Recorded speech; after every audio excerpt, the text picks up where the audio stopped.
आज शनि प्रदोष जीवन को सुख देने वाली, संतान समृद्धि वैभव देने वाली।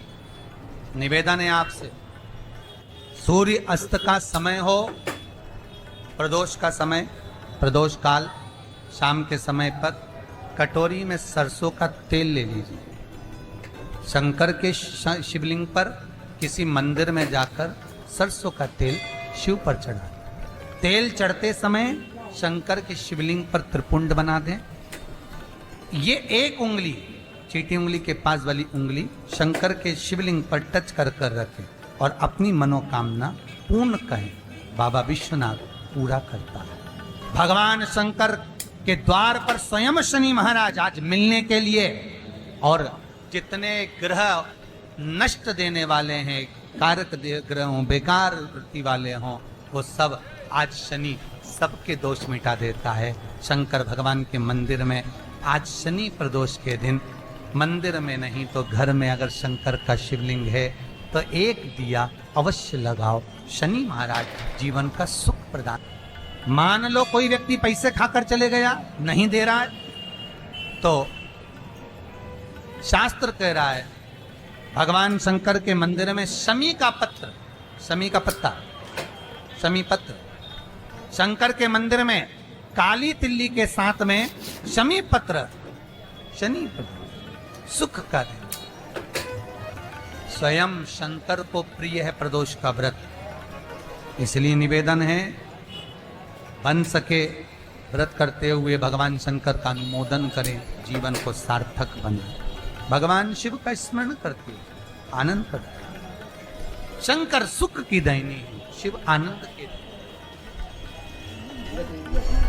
वो क्या नहीं देता? आरोग्यता देने वाला अगर कोई है तो शंकर है।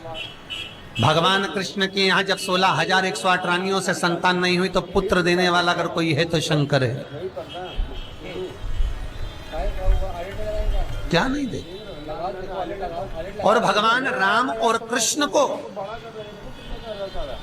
यदि परम धाम जाना भी है, राम और कृष्ण को अगर परम धाम की ओर जाना भी है और उनको अब कहना है कि अब तुम्हें प्राण छोड़ना पड़ेगा, तो मृत्यु का निमंत्रण देने वाला भी शंकर ही है, शिव, कोई दूसरा नहीं। मृत्यु का निमंत्रण देने वाला भी शंकर। आप रामचरितमानस उठाकर देखिए। एक बार दुर्वासा ऋषि राम जी के आ गए और अयोध्या में आकर कहा मुझे राम जी से मिलना है। राम बाबा के सामने पहुंच गए और राजा राम जी के सामने पहुंचकर दुर्वासा बाबा ने राम जी से कहा मुझे आपसे अकेले में बात करना है, इस लक्ष्मण को हटा दीजिए। भगवान राम ने लक्ष्मण को खड़ा कर कर रखा। दुर्वासा जी फिर बोले आप और मेरी बात होना है, लक्ष्मण को यहाँ जितने हैं ये सब चले जाएं। और सुनो महाराज, यदि आपकी और मेरी बात के बीच में कोई आ जाता है तो उसका आपको त्याग करना पड़ेगा। ये विचार कर लीजिए। मेरे राम जी महाराज ने यही विचार किया। ठीक है लक्ष्मण जाओ, पूरा महल खाली कर दो, मेरा कक्ष खाली कर दो। और सुनो लक्ष्मण, इस कक्ष में फिर कोई प्रवेश नहीं करना चाहिए। जब तक मैं दुर्वासा ऋषि से बात कर रहा हूं इस बीच में कोई ना आवे। लक्ष्मण जी चले गए, दरवाजे पर पहरेदारी करने लगे। दुर्वासा भगवान और भगवान राम की चर्चा प्रारंभ हुई, बात चालू हुई। और कुछ देर बाद लक्ष्मण जी का आगमन हुआ। लक्ष्मण को त्याग करना पड़ा मेरे राम जी को। और दुर्वासा ऋषि कहने ही ये आए थे कि अब तुम्हारी लीला समाप्त करो और गौलोक धाम वैकुंठ के लिए तुम चलो। बोलने ही नहीं आए। और दुर्वासा है कौन? दुर्वासा है कौन आखिर? देवर्षि नारद भ्रमण करते करते एक बार माता लक्ष्मी के पास पहुंच गए और माता लक्ष्मी से कहा माँ बहुत तेज भूख लगी है, कुछ लेकर आइए ना। माता मोतीचूर का लड्डू ला कर दे दी। और माता ने मोतीचूर का लड्डू ला कर दिया तो नारद जी ने खाया, और खाते सी नारद जी बोले मैया लड्डू तो अनसुईया जी के घर का था, लड्डू क्या जोरदार बनाती है अनसुईया मैया, पर तेरे लड्डू में स्वाद नहीं आया।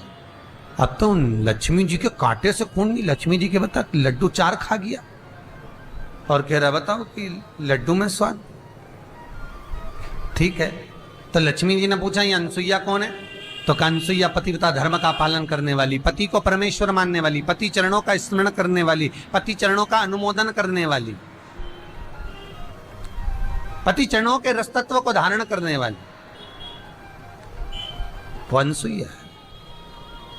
और अनसुईया मैया पति के चरणार बिंद का रसतत्व ग्रहण करती, पति के चरणों का अनुमोदन करती, पति के चरणों को नमन करती, वो अनसुईया। क्या अनसुईया इतनी सात्वित्ववान है? अरे मैया तुम क्या लगो। और लक्ष्मी जी को इतना कहकर नारद जी चले सरस्वती के यहां पहुंच गए, ब्रह्माणी के। ब्रह्माणी को भी कह दिया, पार्वती के यहां पहुंचे तो पार्वती को भी कह दिया। अनसुईया के सात्वित्व की प्रबलता का जब बखान किया है देवऋषि नारद ने, तीनों को परीक्षा लेने के भाव जागृत हुए। और अनसुईया मैया अनसुईया है, अपने सात्वित्व की प्रबलता है अनसुईया। पति के चरणार बिंद का अनुमोदन स्मरण करती है। अब अनसुईया मैया पतिव्रता धर्म का पालन करने वाली, पति को परमेश्वर मानने वाली, पति चरणार बिंद का अनुमोदन करने वाली, और तीनों देवियों ने अपने अपने पतियों से कह दिया। लक्ष्मी ने भगवान विष्णु से, ब्रह्माणी ने ब्रह्मा से, पार्वती ने शिव से कहा जाकर परीक्षा लीजिए, और नग्न अवस्था में परीक्षा लेना। नग्न अवस्था जाओ। चले ब्रह्मा विष्णु महेश ने जाकर आवाज लगाई, माता भिक्षाम देई, माता भिक्षाम देई। जैसे ही भिक्षा के लिए आवाज लगाई अनसुईया जी बाहर आए। बाबा ये लो। तीनों देवता जो ब्राह्मण के रूप में थे उन्होंने कहा भिक्षा ऐसे नहीं लेते, वस्त्र उतार कर आओ, नग्न अवस्था में आओ। अनसुईया जी कहती हैं बाबा किसी पर पुरुष के आगे नारी कैसे वस्त्र विहीन आ सकती है? बाबा कहते हैं माता भिक्षा तो हम ऐसे ही लेंगे, अगर आप भिक्षा नहीं दोगी तो हम भूखे रह जाएंगे और हमारे भूखे रहने का दोष आपको लगेगा, भिक्षा दीजिए। अनसुईया जी अंदर गई, आंत ऋषि के कमंडल का जल लेकर आई। अगर मेरा सात्वित्व पक्का है, मैंने पति की सेवा परमेश्वर मानकर करी है, तो ये तीनों की तीनों बच्चे हो जाएं, बालक हो जाएं। और जल छोड़ दिया और ब्रह्मा विष्णु महेश 1.5 महीने के हो गए और छोटे छोटे होकर उन अनसुईया जी ने गोदी में उठा लिया, उनकी झोली में थोड़ा थोड़ा सा अनाज दे दिया, विश्वकर्मा जी का ध्यान करा, पलना बनवाया चंदन का, रेशम की डोरी लगाई और अनसुईया जी उनको झुला रही थी। इतने में अंतऋषि आ गए और अंतऋषि ने आकर पूछा अनसुईया ये किनके बच्चे हैं? अनसुईया जी कहती है महाराज सब अपने। अंतऋषि बोले अभी स्नान करने गया था तो एक भी नहीं था। अनसुईया जी बोली भगवान जब देता है तो छप्पर फाड़ कर देता है। अरे अनसुईया बताना ये बच्चे कहां से लाई है? अनसुईया जी ने सारा चरित्र सुना दिया। अंतऋषि भी खुश हो गए, घर में 3-3 बच्चे आ गए। अब अनसुईया जी के यहाँ तो आनंद था, रोज नया नया आनंद। चिंता उनको लग गई। लक्ष्मी ने पार्वती से पूछा तेरा आया क्या? ब्रह्माणी ने नहीं। तीनों देवियों ने एक जगह पर इकट्ठी हो गई, वहीं से देव ऋषि नारद निकलकर जा रहे थे। श्रीमन नारद, देव ऋषि नारद निकलकर, और नारद जी ने बड़े मीठे स्वर में निकलकर जा रहे थे। श्रीमन नारायण कहते कहते लक्ष्मी जी ने बड़े मीठे स्वर में आवाज लगाई, बेटा नारद, ओ बेटा नारद। नारद जी को लगा आज मैया कितना मीठा बोल रही है, कितना मीठा। और जब माताएं मीठा बोलती है तो समझ लो कि कुछ तो चाहिए। जब माताएं बोले ए जी तो तुरंत खसक लो जी, नहीं तो 500 गया जी, ये पक्का है। आज मैया बड़ा मीठा बोल रही है। बोलो माँ क्या चाहिए? लक्ष्मी जी बोली तूने कहीं नारायण को देखा? हाँ मैया। अनसुईया जी क्या पलना में झूल रहे हैं? पलना में झूल रहे हैं? तो पागल हो गया, मूर्ख हो गया, चल निकल यहां से। अब लक्ष्मी जी ने तो देव ऋषि नारद को भगाया। इतने में ब्रह्माणी ने पूछा तो कहा पलना में झूल रहे हैं। पार्वती पूछती है मेरे पति को तो कोई किडनैप भी नहीं कर सकता, मेरे पति को तो कोई पकड़ भी नहीं सकता, बोल नारद मेरे पति कहाँ है? नारद जी बोले पलने में झूल रहे हैं। जैसे ही सुना, देव ऋषि नारद के सम्मुख में तीनों देवियां खड़ी होकर पूछती हम हमारे पति को कैसे लेकर आए। नारद जी बोले जैसे तुम्हारे पति मांगने गए थे ऐसे तुम भी चली जाओ। तीनों देवियों ने ब्राह्मण की स्त्री का रूप बनाया, तीनों एक जैसी तैयार होकर दरवाजे पर पहुंच गई। दरवाजा बंद था, आवाज लगा माता भिक्षाम देहि, और आवाज लगाने वाली कोई दूसरी नहीं थी। लक्ष्मी जी कहती है मैं राजरानी, मैं पटरानी, मैं किसी के यहां भीख नहीं मांगूंगी।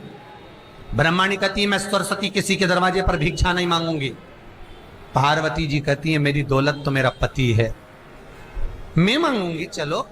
और पार्वती ने, दरवाजा बंद था और आवाज लगाई माता भिक्षाम देहि।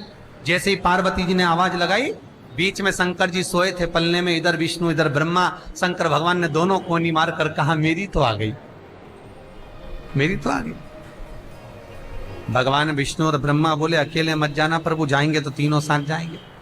शंकर भगवान से पूछा आप कैसे पहचान गए कि पार्वती आ गई? भगवान शंकर बोले मैं पार्वती की आवाज सुन लेता हूं, समझ जाता हूं कि मेरी है। आज भी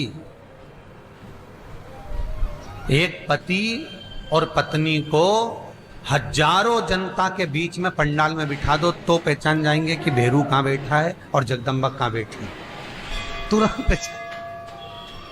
कहीं पर भी बिठा दो आप पहचान। अनसुईया जी ने दरवाजा खोला। जब भगवान रोना प्रारंभ करे तो अनसुईया जी दरवाजा खोली, बाहर आई। और बाहर आकर अनसुईया जी ने जैसे ही देखा, क्या चाहिए तुमको? माता भिक्षा। भिक्षा में क्या चाहिए तुमको? माता अंदर जो सो रहे हैं पलने में वो हमारे पति, हमें दे दीजिए। आइए पधारो।